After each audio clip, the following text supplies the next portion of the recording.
Bismillahirrahmanirrahim. Assalamualaikum warahmatullahi wabarakatuh. Syukur alhamdulillah kita masih diberikan begitu banyak kenikmatan sehingga kita bisa bertemu di channel Sobat Islam.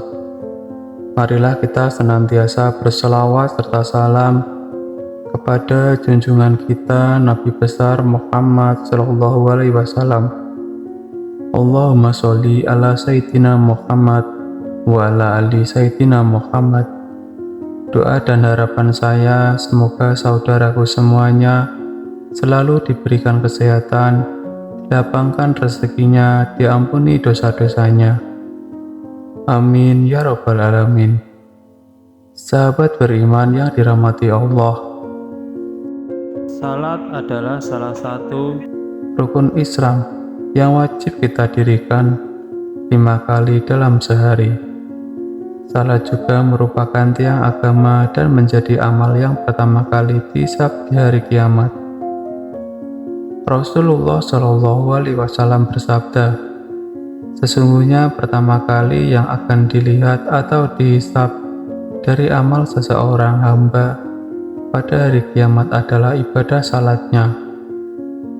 Bila ibadah salatnya semua sempurna, maka diterimalah salat dan seluruh amalnya. Apabila ditemukan salatnya kurang atau tidak baik, maka ditolaklah salatnya dan seluruh amalnya. Hadis riwayat Tabrani. Allah Subhanahu wa Ta'ala berfirman, sesungguhnya salat itu mencegah dari perbuatan keji dan mungkar, dan ketahuilah mengingat Allah atau salat itu lebih besar keutamaannya dari ibadah yang lain. Allah mengetahui apa yang kamu kerjakan. Quran Surah Al-Ankabut ayat 45. Mungkin ada yang bertanya, ada orang yang rajin sholat tapi mengapa salatnya tidak mencegah dari perbuatan keji dan mungkar? Mulutnya masih saja menceritakan aib orang lain, senang dengan ghibah, menggunjing tetangga, bahkan tak segan untuk menghina dan merendahkan sanak saudaranya. Orang ini berarti tidak merasakan manfaat sholat dalam kehidupannya. Dia tidak merasakan kenikmatan dari sholat yang dilakukan. Maka besar kemungkinan salatnya belum diterima oleh Allah Subhanahu wa Ta'ala. Bahkan ada yang celaka dengan sholatnya, seperti yang terdapat dalam firman Allah, maka celakalah bagi orang yang sholat, yaitu orang yang lalai dalam sholatnya.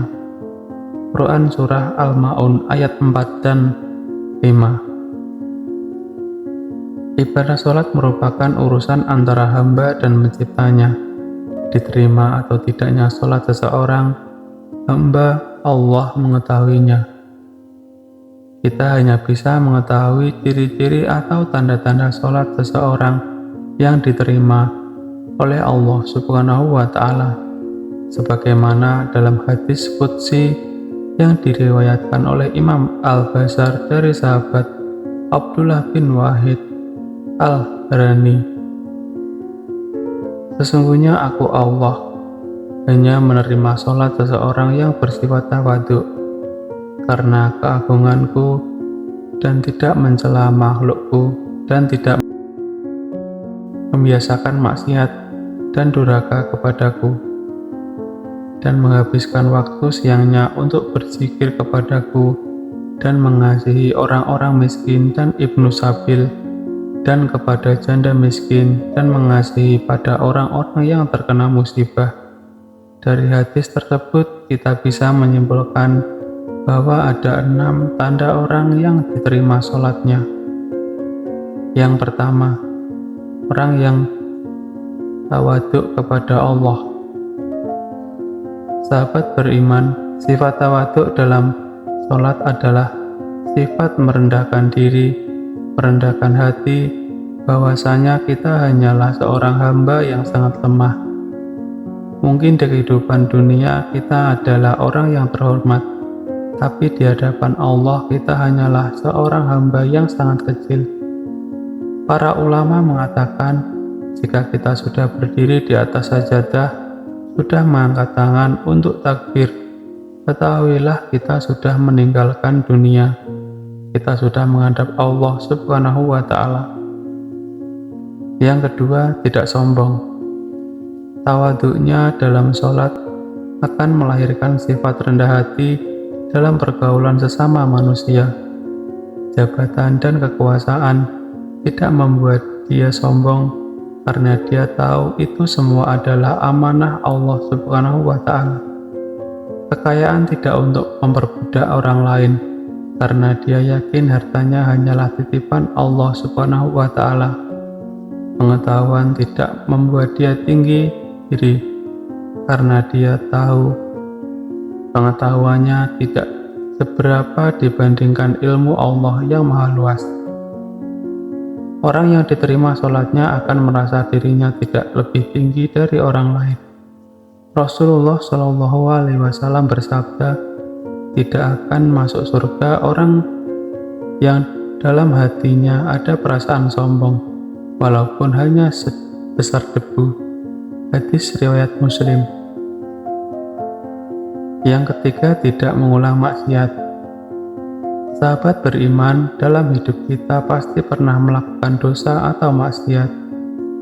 Entah itu kita sadari atau tidak, entah itu besar atau kecil. Mungkin kita pernah berbohong, mungkin kita pernah menggunjing tetangga, atau menyakiti, atau mungkin kita pernah memanfaatkan jabatan untuk memperkaya diri. Barang siapa sholatnya tidak menyebabkan dia menjauhi kekejian dan kemungkaran, maka sholatnya akan menambah dia jauh dari Allah Subhanahu wa Ta'ala, dan orang yang diterima sholatnya tidak akan mengulangi maksiatnya dan selalu bertaubat kepada Allah Subhanahu wa Ta'ala. Yang keempat, mampu mengendalikan hawa nafsu. Jika kita selalu mengedepankan keinginan daripada kebutuhan, di saat itulah hawa nafsu tidak bisa dikendalikan. Orang yang sholatnya diterima akan selalu mengedepankan kebutuhannya dan kemaslahatannya orang banyak dibanding menuruti keinginan sendiri. Yang kelima, orang yang gemar berzikir. Sahabat beriman, orang yang diterima sholatnya akan cenderung rindu untuk menghadap lagi kepada Allah. Dia selalu menunggu waktunya sholat selanjutnya dengan hati yang gembira karena kerinduannya, sehingga dia akan cenderung berzikir, mengingat Sang Pencipta Allah Subhanahu wa Ta'ala. Dia akan merasa tenang ketika berzikir. Allah Subhanahu wa Ta'ala berfirman, yaitu orang-orang yang beriman dan hati mereka menjadi tentram dengan mengingat Allah. Hanya mengingat Allah, hati menjadi tentram. Quran Surah Al-Ra'd ayat 28. Yang keenam, membantu orang yang susah. Sikap dalam sholat yang selalu mencermin lihat ke bawah akan tercermin dalam kehidupan orang yang sholatnya diterima. Bukan hanya saat di atas dia melihat ke bawah, bahkan saat di bawah pun atau susah pun dia selalu melihat ke bawah. Sehingga secara tidak langsung dia akan memiliki sifat sosial yang sangat tinggi. Dia akan cenderung membantu orang yang lebih susah dari dirinya, sehingga dia akan dekat dengan sesama manusia. Rasulullah Shallallahu Alaihi Wasallam bersabda, orang yang dermawan dekat dengan Allah, dekat dengan manusia, dan dekat dengan surga. Sedangkan orang yang bakhil atau pelit jauh dari Allah, jauh dari manusia, jauh dari surga. Salat yang diterima Allah tidak hanya akan berdampak pada dirinya sendiri, bahkan sekelilingnya akan terdampak dari pancaran keberkahan yang diberikan Allah Subhanahu wa Ta'ala kepadanya. Semoga menjadi salah satu yang diterima salatnya. Amin ya Rabbal Alamin. Demikian yang bisa saya bagikan. Semoga bermanfaat dan membawa keberkahan untuk kita semua. Assalamualaikum warahmatullahi wabarakatuh.